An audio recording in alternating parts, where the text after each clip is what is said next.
Assalamualaikum warahmatullahi wabarakatuh. Pada kesempatan kali ini, kelompok kami akan mempresentasikan hasil kerja kelompok kami, yaitu aplikasi prediksi CO. Adapun anggota kelompok kami yaitu next.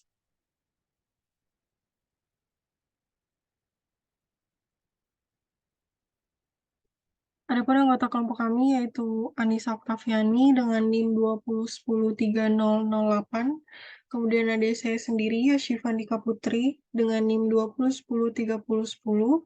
Dan Faudin Cahyo Wijanarko dengan NIM 20103025. Selanjutnya, table of contents pada presentasi hari ini yaitu yang pertama latar belakang penelitian, yang kedua tujuan penelitian, yang ketiga manfaat penelitian, yang keempat rancangan penelitian, yang kelima pembahasan isi jurnal, dan yang keenam bukti submit. Untuk mempersingkat waktu, langsung saja ke latar belakang. Latar belakang pada penelitian ini yaitu aktivitas kendaraan bermotor adalah penyebab utama pencemaran udara dengan gas karbon monoksida atau CO sebagai salah satu polutan utama yang dihasilkan oleh pembakaran bahan bakar kendaraan bermotor. Salah satu penyebab polusi udara adalah pertumbuhan penduduk yang cepat di kota-kota besar di Indonesia. Daerah dengan jumlah penduduk padat akan mengalami penurunan kualitas udara, yaitu salah satu kota yang memiliki kualitas udara yang buruk adalah DKI Jakarta. Selanjutnya, oleh karena itu, perlu adanya analisis kualitas udara di DKI Jakarta. Kualitas udara di DKI Jakarta terus memburuk dari 2017 hingga 2019 dengan peningkatan tahunan, yaitu jumlah hari dengan kategori tidak sehat. Meskipun aktivitas manusia menurun karena COVID-19, pada tahun 2020 selama 3 bulan, dari bulan Maret sampai dengan bulan Mei, menunjukkan kualitas udara di DKI Jakarta dalam kategori sedang hingga tidak sehat. Faktor utama penyebab polusi udara ini, selain aktivitas umum manusia, penyebab lainnya yaitu pabrik industri dan operasi pembangkit listrik berbahan bakar fosil di wilayah lintas batas administratif Jakarta. Berikutnya, Indeks Standar Pencemaran Udara atau ISPU adalah angka tanpa satuan yang menggambarkan kualitas udara di sekitar.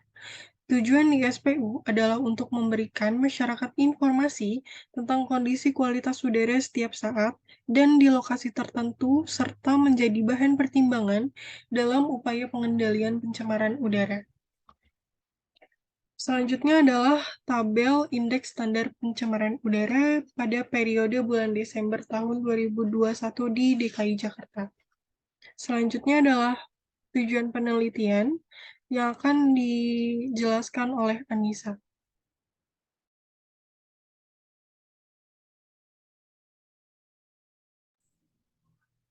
Baik, terima kasih Asifa. Untuk selanjutnya terdapat tujuan penelitian.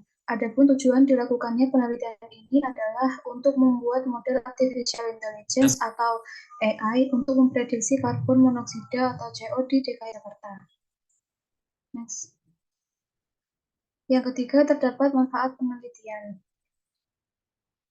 Manfaat penelitian yang dilakukan yaitu untuk mengetahui ketepatan model penelitian regresi linier dalam prediksi karbon monoksida di DKI Jakarta, kemudian melakukan penanganan terkait kadar karbon monoksida di DKI Jakarta, dan yang terakhir mengurangi kadar karbon monoksida di DKI Jakarta. Yang keempat, terdapat rancangan penelitian yang dimulai dari proses identifikasi masalah yang mana terdapat permasalahan mengenai kadar karbon monoksida pada DKI Jakarta.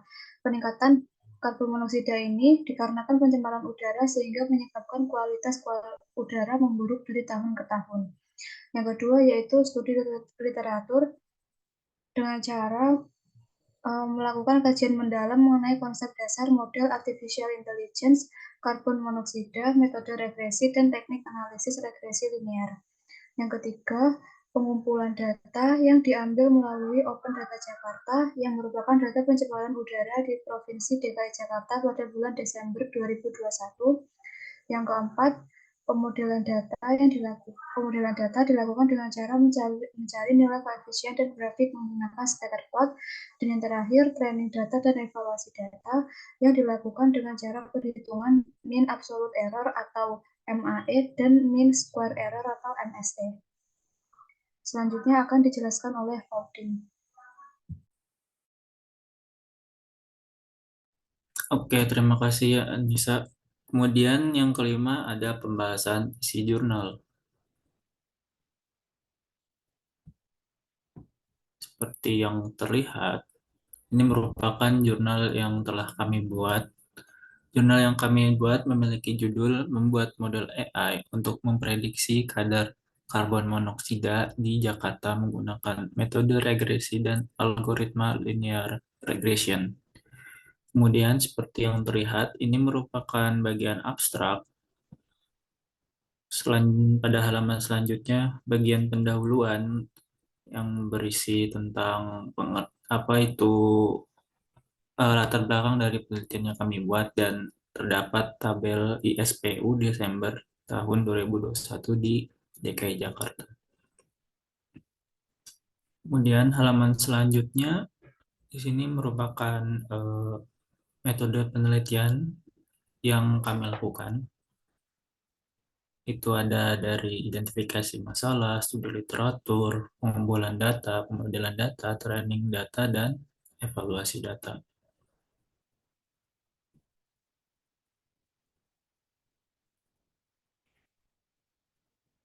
Oke, selanjutnya ada pembahasan. Dalam pembahasan ini terdapat beberapa poin yang kami masukkan. Yang pertama ada dataset. Dataset atau Indeks Standar Pencemaran Udara atau ISPU pada Desember tahun 2021 di Jakarta yang digunakan untuk membuat prediksi kadar karbon monoksida atau CO menggunakan regresi. Terdiri dari 30 data dengan format CSV.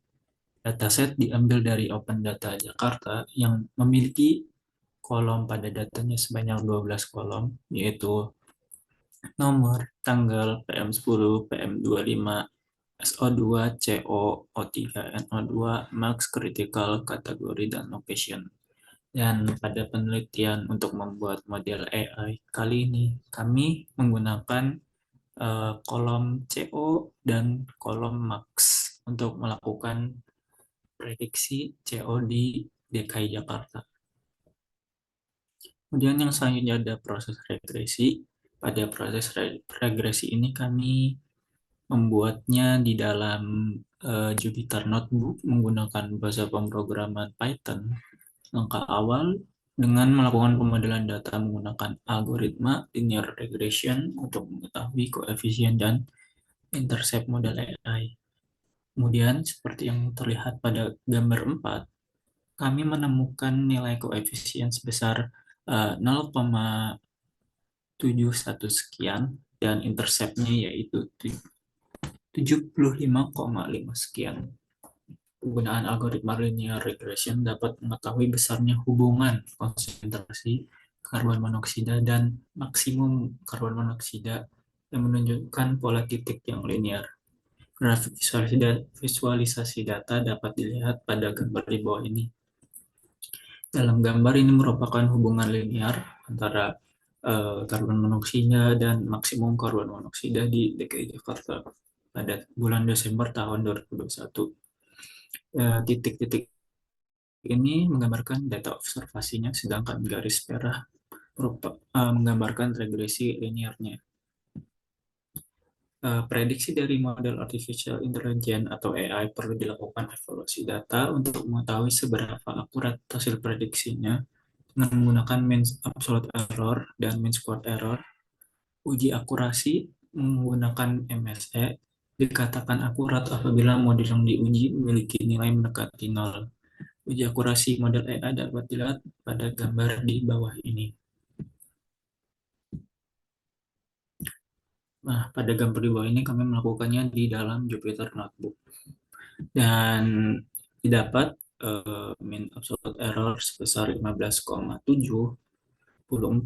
dan nilai mean square error yang mendekati 0 atau 4,50 yang berarti model artificial intelligence yang dibuat dan dapat digunakan untuk yang dibuat itu akurat dan dapat digunakan untuk memprediksi konsentrasi karbon monoksida. Kemudian dari kesimpulan didapat yang pertama, koefisien didapat sebesar 0,7 yang berarti bobot maksimum memiliki pengaruh yang relatif kecil terhadap karbon monoksida. Yang kedua, visualisasi data menunjukkan tiap titik menunjukkan pola linear dan titik tersebut saling berdekatan yang berarti data memiliki variasi yang rendah. Yang ketiga, uji akurasi menggunakan mean absolute error atau MAE dan mean squared error menunjukkan nilai 15,7 dan 4,50. Jika nilai MSE semakin mendekati 0, maka model tersebut dapat dikatakan akurat. Pembuatan model AI untuk prediksi CO diharapkan dapat membantu pemerintah DKI Jakarta untuk mempercepat penanggulangan dari dampak pencemaran udara dengan berbagai kebijakan pemerintah daerah DKI Jakarta dapat dilakukan.